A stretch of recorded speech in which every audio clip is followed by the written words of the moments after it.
Hi friends, welcome to my channel. Before going to the video, those who are not subscribed our channel, subscribe it and also click the bell button. In this video, we are going to see about superposition theorem. Superposition theorem states that for a linear bilateral network having more than one independent source, the response, that is voltage or current, across any element in the network is equal to the sum of the responses obtained from each source considered separately, where all the other sources are replaced by their internal impedances. Using this theorem, we can find the voltage and current across any element but not the power, because power is a non-linear quantity. While applying superposition theorem, dependent sources remain the same. That is, we are not changing or altering the dependent sources. That is, we are not replacing them by their internal impedances.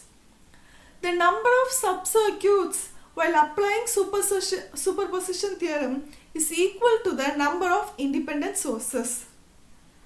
This superposition theorem is useful when the circuit has large number of sources. Now let us understand this superposition theorem by using a problem. So if you see this problem, there are two independent sources, voltage source and current source, and three resistors. So they are asked to find the current through resistor R2, which is equal to 2 ohm. The values of resistor R1 and R3 are 1 ohm and 3 ohm, and the value of voltage source is 10 volt and current source is 2 amps. Option A is 1 amps, option B 4 amps, option C 2 amps, option D 5 amps. Here the answer is B 4 amps. Let us see how we got it. The first step is we have to consider only one independent source. Here I am taking Vs as the first independent source, which is equal to 10 volt, and open circuiting the current source. Generally we replace the current source by open circuit and voltage source by short circuit. If any internal impedance is given, we have to replace by that. Since the current source is open circuited, no current flows through the R3 resistor. So the current through R2 resistor can be calculated by using the formula I1 is equal to Vs divided by R1 plus R2. So I1 is equal to Vs is 10 volt and R1 is 1 ohm and R2 is 2 ohms. So we get I1 is equal to 10 by 3 amps. Next we are considering the independent source Is, that is the current source, and replacing the voltage source by short circuit. Short circuit means voltage is 0. Open circuit means current is 0. Now by applying current division rule, the current through resistor R2 can be calculated as I2 is equal to total current Is, that is 2 amps, into value of resistor R1 divided by sum of two resistances, that is R1 plus R2. So we get I2 is equal to 2 by 3 amps. Now by applying superposition theorem, the total current through resistor R2 can be calculated as I is equal to I1 plus I2, that is the current due to voltage source plus current due to current source. So this is equal to 10 by 3 plus 2 by 3, which is equal to 12 by 3. So the total current is equal to 4 amps.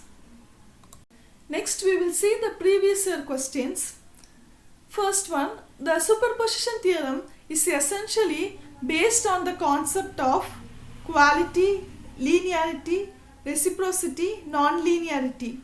They asked this question in September 2013. So the answer is linearity. Second question, superposition theorem can be applied only to circuits having resistive elements, passive elements, non-linear elements, linear bilateral elements. This question was asked in June 2013 and the answer is linear bilateral elements. Third question is, the principle of superposition is the property of additivity only, homogeneity only, combined property of additivity and homogeneity of linear networks, additivity and associativity. This question was asked in December 2014 and the answer is combined property of additivity and homogeneity of linear networks. Next question is, find out the wrong statement.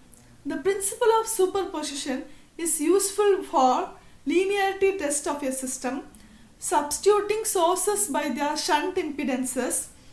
Superposition applies to VI relationship also, that is voltage current relationship also.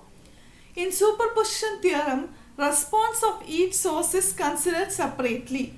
This question was asked in December 2014 and the answer is substituting sources by their shunt impedance. This is wrong about superposition theorem.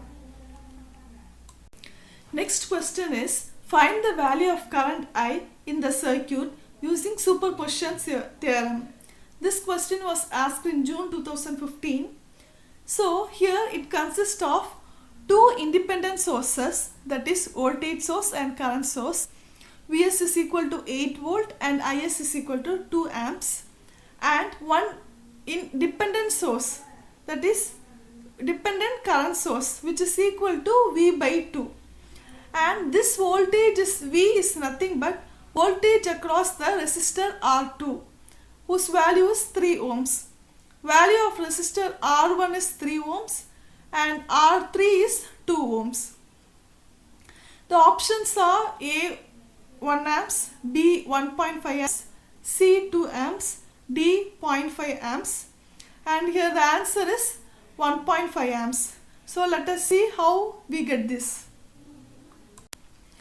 First step is consider only the independent source, that is Vs, which is equal to 8 volt, and we are open circuiting the current source, and here there is one dependent current source. We no need to change that current source because dependent sources remain the same while calculating current or voltage in using superposition theorem. The voltage across the resistance R2 can be calculated by using the voltage division rule as V is equal to the total voltage 8 volt into resistance R1, that is 3 ohm, divided by sum of two resistances R1 plus R2, 3 ohm plus 3 ohm. So we will get 4 volt. So the value of voltage across the resistor R2 is 4 volt. Now, since the current source is open circuited, the voltage across the dependent source is minus 4 volt. Since R3 is parallel to the dependent current source, the voltage across R3 is also minus 4 volt. So the current through the resistor given by I1 is equal to minus 4 divided by 2 ohms, which is equal to minus 2 amps. Step 2 is we are considering only the independent current source Is and short circuiting the voltage source. The dependent current source is left as it is. To calculate the voltage across the resistor R2, we are applying KCL at node 2.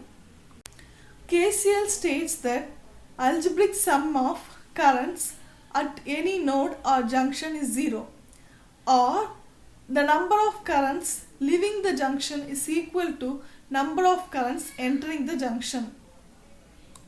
Here all the currents are leaving the node 2. So V by 3 plus V by 3 plus 2 is equal to 0. Since there is no entering current. After simplifying, we have V is equal to minus 3 volt. Now let us apply KCL at node 3. Here the entering current is 2 amps and the leaving currents are V by 2 and I2. Therefore, 2 is equal to V by 2 plus I2.